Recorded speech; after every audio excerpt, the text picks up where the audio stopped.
Like, for example, Ultimate Lucky Student Nagito Komaeda.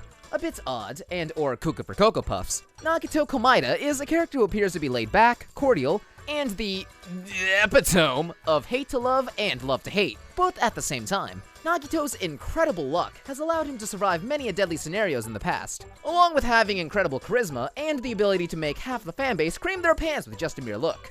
Oh shit, he's looking this way. Oh! He has many similarities to Makoto Nagi, the previous Ultimate Lucky Student, even sharing the same voice actor, Bryce Papenbrook. Unlike Nice Guy Nagi, Nice Guy Nagito has an overly unhealthy, one-sided obsession towards Hope's Peak Academy, and is an abhorrent admirer of the place and its students. Because of this, and being the piece of human garbage that he claims to be, and in actuality completely totally is, much admiration and self-loathing will occur every time he opens his mouth.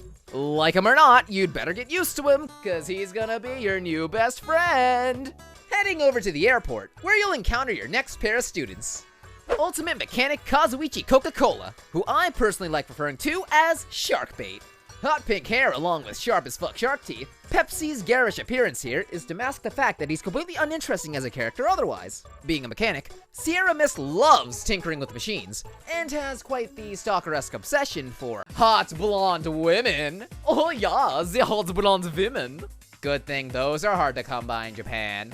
This glorious beautiful bastard is known as Gundam Tanaka, or Gundam Tanaka, which goes great with some Kazuichi soda. My nickname for good old Gundam is Shiny Fingers. Obsessed with all things dark and demonic, Gundam, the supreme overlord of ice, has the appearance of an emissary from the netherworld, with a matching eloquent dialect and melodramatic manner of speaking, all the while raising a bundle of cute little hamsters inside of his muffler, known as the Four Dark Devas of Destruction. Labeled the Tanaka Empire, or in my case, the Finger Empire, his hamsters, along with his natural expertise with animals, have earned him the title of Ultimate Breeder. You can read all about it on his website. Also, I feel he's probably the one responsible for these guys. And this.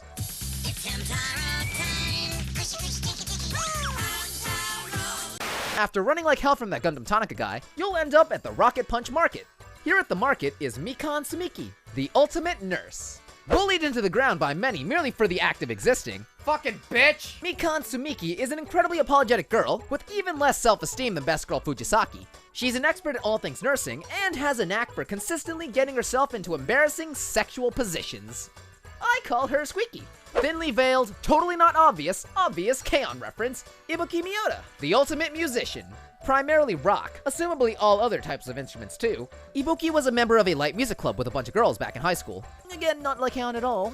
And left because of quote-unquote creative differences. Her bold appearance can be rather striking. However, unlike Sharky over here, Ibuki actually has personality to back it up. She's a hyperactive and impulsive girl who talks without a filter, and is a person I'd love to hang out with. Enter the cottages for your next batch of characters. Marou Onita, ultimate team manager and the shittiest character in the game. Voiced by Patrick Seitz, cause, you know, any big character in anime or whatever has a 78% chance to be voiced by Patrick Seitz. Also, did you know that 33% of statistics are all made up? Marou Onita has coached many a player throughout his career, and supposedly has a reputation of doing quote-unquote it with his athletes as well.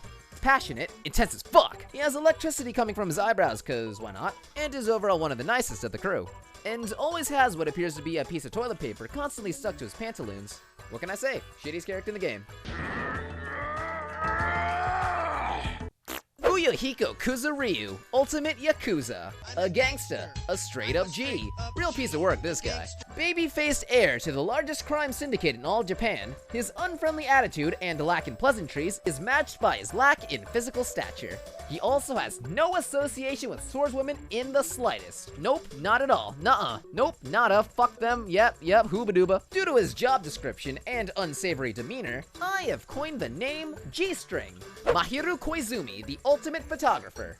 Ginger redheaded lookalike of Mako of Kill la Kill fame, with less Ryuka-chan and nudity. Mahiru is one for enforcing strict traditional gender roles, and is very, very headstrong. Either way, she's fantastic. Kinda. From there to the inside of the hotel. undeniable best girl in the game, Chiaki Nanami the Game Girl. She's good with all genres, except for one in particular, you know, sports, and would probably make some good-ass money as a full-time streamer. Also the resident spontaneous narcoleptic, often prone to suddenly falling asleep wherever she goes, which on an island like this can potentially lead to some nasty results. Chiaki here understands very little about basic social interaction and the world in general, also not really one for conversation, often answering quite indecisively, I think, and has to compose most of her thoughts in her head before speaking, leading to many instances of wonderful awkward silence. Peko Pekoyama, or as I like to call her, Peking Duck, the ultimate swordswoman. Most honorable, sober stoic samurai type with a most dishonorable taste in undergarments. Also kind of a tool. Anyway, next! Upstairs is the restaurant, where quite the interesting scene can be seen taking place. Afterwards, you are introduced to Teruteru Hanamura, the ultimate cook, sexual offender. Yeah, that's the one. Boy wonder king of cuisine, whose dishes are to die for. He insists on constantly reminding everyone of his urban heritage and sexuality. Other than being an aficionado of the kitchen and female pop stars, he's a big mama's boy, and the biggest pervert on the face of the planet. Which I guess can be applied to his cooking. You know what they say, making love to a man is no different from making love to a ham. Spotted dick, anyone? Sonia Nevermind, ultimate princess and Nirvana reference. Ruler of the great kingdom of fuck you. There we go. The kingdom of Novacella fuck you. Blonde hair and blue eyes of the Novacella fuck you master race, Sonia is a polite, regal young woman and an avid serial killer enthusiast on the side. She also admires the occult, black magic, may have participated in a blood orgy or two, the works. Nova Novacella ass love, lick, Cella lick, dick,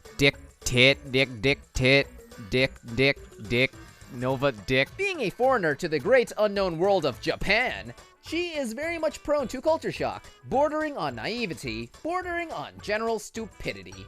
Well, never mind that anyway. Ha ha ha. Nova, onto the farm. Akane Owari, the ultimate gymnast. She's dumb. She always has food on the brain and likes to solve all her problems through violence and punching. Yay, violence! Also reminiscent of Aoi Asahina from the first game, in two humongous ways. Yeah, I'm of course talking about their athleticism and skin tone. My name for her is Juggernaut. Oh no, think it kinda fits. Oh shit! You saw me just turned a chicken into a cow. Cool! Next is Yoko Saionji. Yoko Saionji, the ultimate traditional dancer. I like to call her T-Bone. Yoko has the appearance of an innocent, sweet little girl, and the attitude of a cruel and manipulative sadist that enjoys torturing many different animals and a squeaky.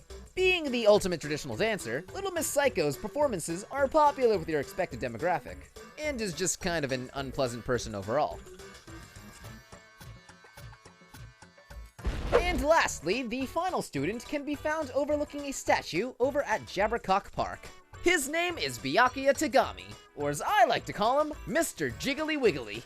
Ultimate affluent progeny, Jiggly S. Wiggly, is the heir to the wealthy Tagami conglomerate, or I guess in this case the Wiggles conglomerate, whose influence is as big as his overall physique. With double, triple, septuple chins, and his ham hand / pork feet, this completely new, not at all familiar character takes great pride in both his heritage and his daunting physical stature, and eventually becomes the group's self-appointed leader, to help guide us through this game of mutual surviving, becoming best friends for life.